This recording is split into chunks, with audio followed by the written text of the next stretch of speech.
Ya. Seteringan semono ya. Rogo. Oke. Pindah nggon, Dik. Aku tak nyawang sampean saka kene. Bah, ayune kaya ngene iki. Kang Irwan. Heeh. Apa jenenge? Sing teko sing keri-keri iki ketara kimplah-kimplah ngono. Aku mbiyen kok ya oleh sing ngono. Mergane sampean leh nyawang iki mang rada kemendemen iki mang lho Mas. Oh iya kira-kira. Iya toh. Sing mburi mbah cari apik-apik mbahnya apa awake dhewe lahir dhisik. Lahir dhisik. Oh iya Mas sampean kan sudah sepuh nggih. Aku ki wong menolak tua kok.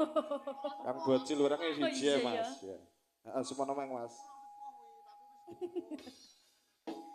Sik ralan sik Mas. Seteringan sik ya. Nah. Raga kang kajirat. Aku mandak bolo lek ngono kuwi.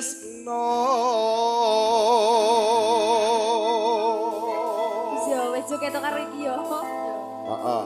Ming, heeh. Karo anu nduk Win, heeh. Lah ya aja Win jinakkan.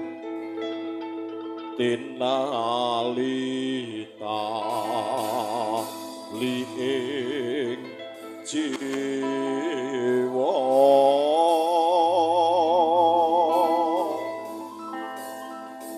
kegandrung parasmu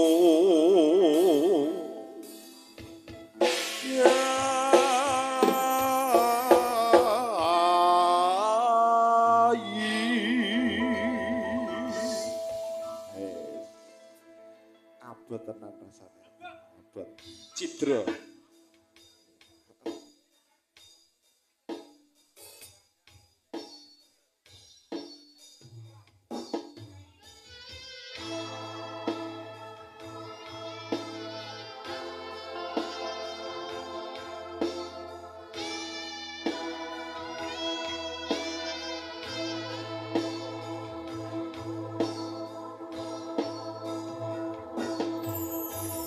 Ora gampang nampa lelakon iki aku wis nyoba ikhlas nanging apa tak lakoni nampa kasunyatane tresno kowe sumanding wong liya lara Ngapuranen aku yen ninggal ke sliramu nanging atiku wis dudu tuwekmu Gusti tansah krungu apa penyuwunanmu muga kowe inggal entuk gantiku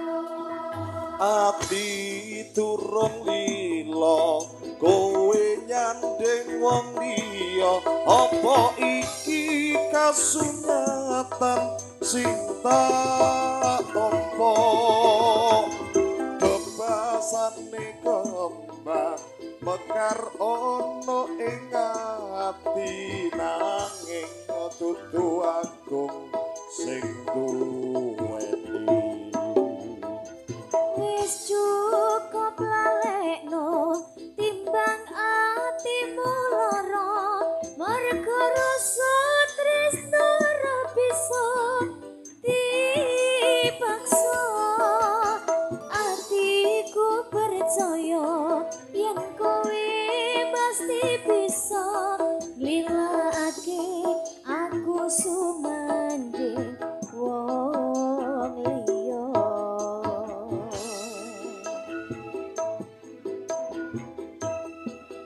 Papat songo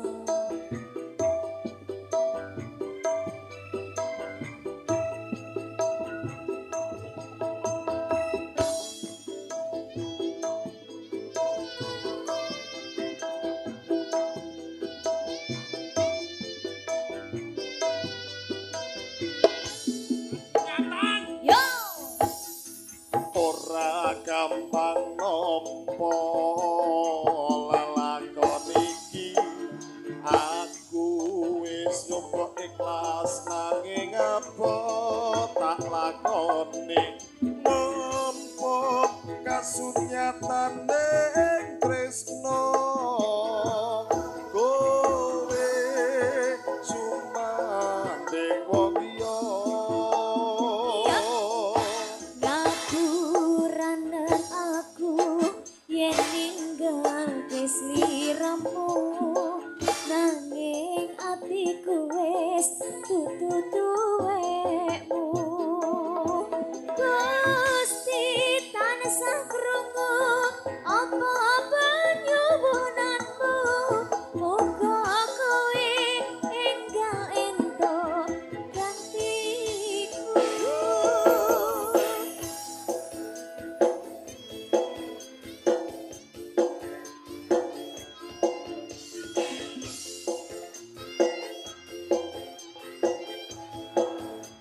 Reza Lekting matur suwun.